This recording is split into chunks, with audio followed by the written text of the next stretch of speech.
Assalomu alaykum. Hurmatli teletomoshabinlar, siz Farg'ona viloyat ichki ishlar boshqarmasi axborot xizmatining Farg'ona vaziyat 24 informatsion dasturini tomosha qilyapsiz. Demak, bugun dasturimizda viloyat ichki ishlar boshqarmasi tomonidan o'tkazilgan matbuot anjumani tafsilotlari, internet klubdagi janjal va uning sabablari, Farg'onada jinoyatchilik va huquqbuzarliklarning oldini olish, Quva tumanidagi navbatdagi sayyor sud. Shu va boshqa xabarlar bugungi dasturimizdan o'rin olgan.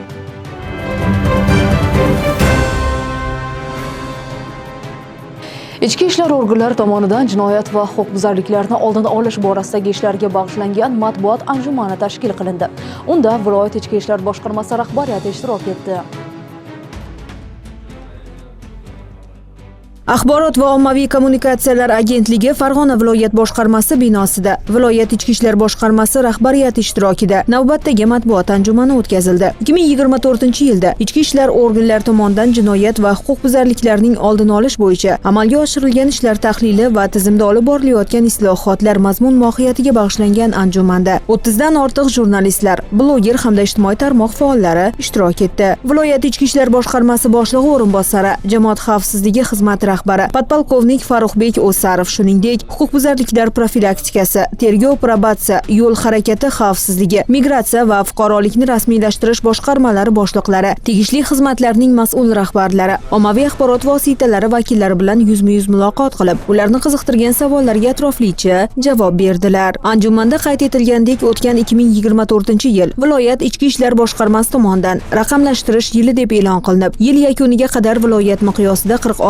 46.895 ta video kuzatuv kameralari o'rnatildi. 1062 ta mahallaning 5614 ta kirish va chiqish joylari to'liq raqamlashtirilgan edi. Raqamli texnologiyalar va yangicha ish usullari joriy etilgani amaliyotda o'zini to'la oqladi. Hozirda sodir etilayotgan jinoyatlarning qariyb 30-40% kuzatuv kameralari va zamonaviy qurilmalar yordamida fosh etilmoqda. Davlatimiz rahbarining 2025-yil 3-yanvar kuni e'lon qilingan 2025-yilda respublika mahallalarida xavfsiz muhitni yaratish va huquqbuzarliklarning barvaqt oldini olish tizimi samaradorligini yanada oshirish bo'yicha chora-tadbirlar to'g'risidagi qarori raqamlashtirish jarayonlarini yangi bosqichga olib chiqdi desak xato bo'lmaydi. Qarorda belgilangan vazifalarni amaliyotga joriy etish maqsadida viloyatdagi 1062 ta mahallaning barchasida yo'l xaritalari ishlab chiqildi. 456 ta namunali xavfsiz ko'cha, 1140 ta namunali xavfsiz yo'laklar tashkil qilish, 700 ta ko'p qavatli va yakka tartibdagi xonadonlar, savdo va maishiy xizmat ko'rsatish obyektlarini domofonlar bilan jihozlash rejalashtirilgan bo'lib, hozirda bu ishlar qizg'in davom etmoqda. Tadbirda yo'l harakati xavfsizligi, jamoat tartibini saqlash, kiber jinoyatchilik yo'nalishlarida ko'plab savollar, taklif va mulohazalar o'rtaga tashlandi. Bulardan tashqari probatsiya, kinologiya, maxsus muassasalar, nazorat, litsenziya hamda karantin yo'nalishlari bo'yicha ham bir qator ishlar amalga oshirilgani ta'kidlab o'tildi. Bugungi o'tkazilgan matbuot anjumanimiz bevosita Farg'ona viloyatida 2024-yilda jinoyatchilik huquqbuzarlikni oldini olish yuzasidan amalga oshirilgan ishlar, qolaversa 2025-yilda mazkur ishlarning davomi, shuningdek prezidentimizning 2025-yil 3-yanvar kunidagi 2025-yilda respublikamiz mahallalarida xavfsiz muhitni yaratish va huquqbuzarliklarni barvaqt oldini olish tizimi samaradorligini yanada oshirish bo'yicha chora-tadbirlar to'g'risidagi birinchi sonli qarori bo'yicha viloyatimizda amalga oshirilayotgan ishlar, umuman bizga yuklatilgan vazifalar yuzasidan bu yerdagi matbuot xodimlari, ommaviy axborot vositalari vakillari, blogerlarimiz bilan muloqotlar o'tkazdik. Albatta, muloqotlar jarayonida nafaqat ushbu yuqorida aytilgan mavzular, qolaversa umuman jamoatchilik vakili sifatida o'sha jamiyatimizda uchrayotgan bugungi kundagi yo'l harakati xavfsizligi, jamoat tartibini saqlash, qolaversa bugun jamiyatning og'riqli nuqtasi bo'lib turgan kiber jinoyatlarni oldini olish bo'yicha o'sha uchrayotgan muammolarni ommaviy axborot vositalari xodimlari bu yerga yig'ilgan mutasaddilarimizga savol tariqasida berishdi va albatta mana shu mavjud muammolarni bartaraf qilish bo'yicha dastur belgilab olindi. Anjuman yakunida viloyat ichki ishlar boshqarmasi axborot xizmati hamda ommaviy axborot vositalari o'rtasida hamkorlikni yangi bosqichga olib chiqish, huquqiy targ'ibot ishlarini jurnalistlarning mahorati yordamida yanada ta'sirchan usullarda yo'lga qo'yish bo'yicha kelishib olindi.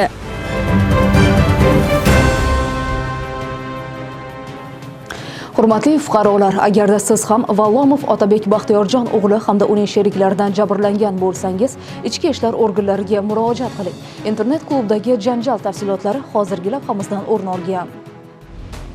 Xabaringiz bor, joriy yilning 21 fevral kuni Farg'ona shahar Oftob ko'chasida joylashgan Verona nomli kompyuter o'yinlari klubida sodir bo'lgan janjal haqida xabar bergandik. Ma'lum bo'lishicha, 1998-yilda tug'ilgan Farg'ona shahar Ma'rifat ko'chasi 14-uy 12-xonadonda yashovchi Vallomov Otabek Baxtiyorjon o'g'li 2025-yilning 21 fevral kuni tanishlari G'ulomjonov Muhammadaziz Mahmudjon o'g'li, Qodirov Muhammad Tavakkaljon o'g'li, Mahmudjonov Nazirjon Sodiqjon o'g'li, Omonullayev Muhammadali Ilhomjon o'g'li va Mamajonov Hojakbarxon Sharifjon o'g'li bilan bir guruh bo'lib, mazkur o'yingohda jamiyatda yurish-turish qoidalarini qasddan mensimasdan, jamoat joyida baqir-chaqir qilib, jamoat tartibini va mijozlarning tinchligini buzishib, shovqin solishgan. Ushbu klub ish yurituvchisi Xudoynazarov ularni tartibga chaqirgan paytda janjal chiqarishib, uning tanasini turli joylariga urishib, tan jarohati yetkazishgan. Bundan tashqari, Otabek Vallomov o'zining jinoiy harakatlarini davom ettirib, janjalni oldini olishga uringan Musayev va Suyarqulovlarga qarshilik ko'rsatib, ularni ham urib, tan jarohati yetkazgan. Mazkur holat yuzasidan Vallomov Otabek Baxtiyorjon o'g'li hamda uning 5 nafar sheriklariga nisbatan Jinoyat kodeksining 104-moddasi 2-qismi B, Y, K bandlari hamda 277-moddasi 3-qismi G bandi bilan jinoyat ishi qo'zg'atilib, qamoqqa olish tarzidagi ehtiyot chorasi qo'llanilgan. Hozirda tergov harakatlari olib borilmoqda. Yakuniga ko'ra qonuniy qaror qabul qilinishi ta'minlanadi. Hurmatli fuqarolar, agarda siz ham Vallomov Otabek Baxtiyorjon o'g'li hamda uning sheriklaridan jabrlangan bo'lsangiz, 90 kodi bilan 277 11 20, 95 kodi bilan 023 63 20, 73 kodi bilan 244 02 69, 244 36 22 hamda 102 qisqa raqamiga qo'ng'iroq qilib xabar berishingiz so'raladi. Shaxsingiz sir saqlanishi ta'minlanadi. Farg'ona viloyati Ichki ishlar boshqarmasi axborot xizmati.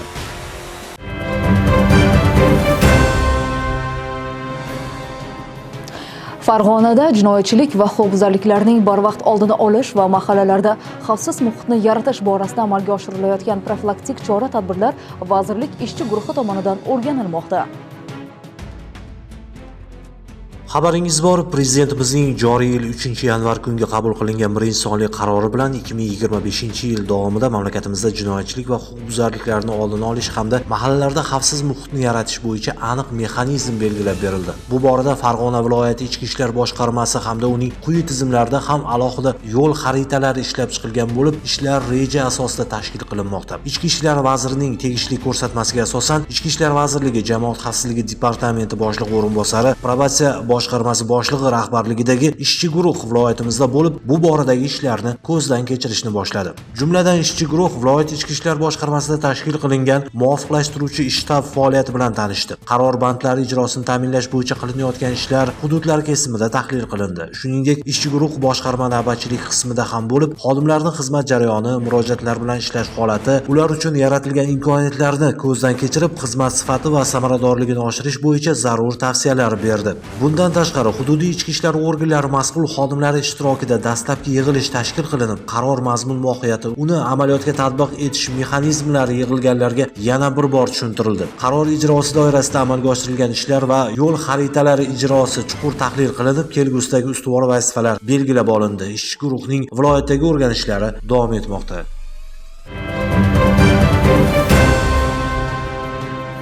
Quva tumani ichki ishlar bo'limi jamoat xavfsizligi xizmati probatsiya bo'linmasi tuman jinoyat ishlari bo'yicha sudi bilan hamkorlikda sayyor sud majlisi tashkil etildi. Hozir shu haqda Farg'ona viloyati ichki ishlar boshqarmasi jamoat xavfsizligi xizmati probatsiya boshqarmasi tomonidan nazorat ostidagi shaxslar bilan profilaktika uchrashuvlar o'tkazib kelinmoqda. Ana shunday uchrashuvlardan biri Quva tumanida bo'lib o'tdi. Yuzma-yuz muloqotda ozodlikdan mahrum etish bilan bog'liq bo'lmagan jazolarga hukm qilingan shaxslarni to'g'ri hayotga qaytarish, sodir etgan jinoyati uchun chin ko'ngildan pushaymonlik hissini uyg'otish, ularni kasbga o'rgatish, o'qitish va ish bilan ta'minlashga alohida e'tibor qaratildi. Biroq belgilangan imkoniyatdan to'g'ri foyda foydalanmay tayinlangan jazoni o'tishdan qasddan bo'yin toblab yurgan shaxslar ham yo'q emas. Quva tumani ichki ishlar bo'limi, jamoat xavfsizligi xizmati propatsiya bo'linmasi, tuman jinoyat ishlari bo'yicha sudi bilan hamkorlikda sayyor sud majlisi tashkil etildi. O'tkazilgan sayyor sudda jazoni o'tashi davomida o'ziga to'g'ri xulosa chiqargan, tuzalish yo'liga o'tgan 10 nafar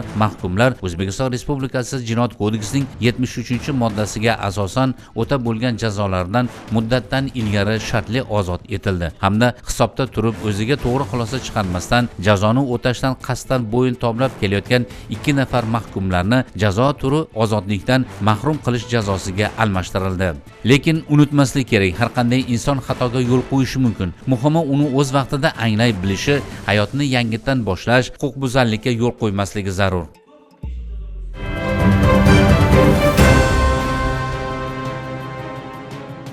Quyidagi videorolik sizlarni ogohlikka chaqiradi degan umiddamiz, zero korrupsiya jamiyat taraqqiyoti kushandasi. Hurmatli fuqaro, to'xtang. Jinoyat kodeksining 210-moddasi. Pora olish. Sizning bu qilmishingiz 15 yilgacha ozodlikdan mahrum bo'lishingizga sabab bo'ladi.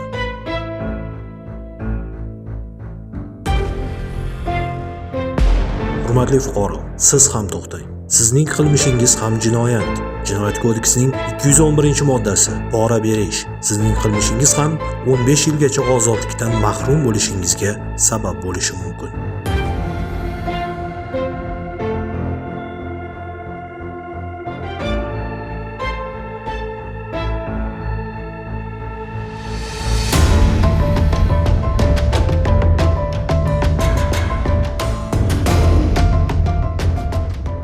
O'z hayotingizni qonuniy harakatlar ustiga quring. Qo'lingizdagi pullarning har sanog'i sizni ozodlik deb atalmish ne'matdan yillar qadar uzoqlashtirishi mumkin.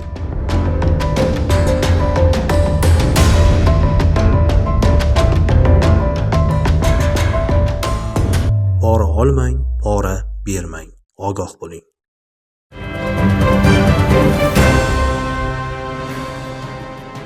Hurmatli teletomoshabinlar, siz ortda qolgan daqiqalarda Farg'ona viloyat ichki ishlar boshqarmasi axborot xizmatining Farg'ona vaziyat 24 informatsion dasturini tomosha qildingiz. Dasturlarimizni kuzatishda davom eting. Hozircha xayr, salomat bo'ling.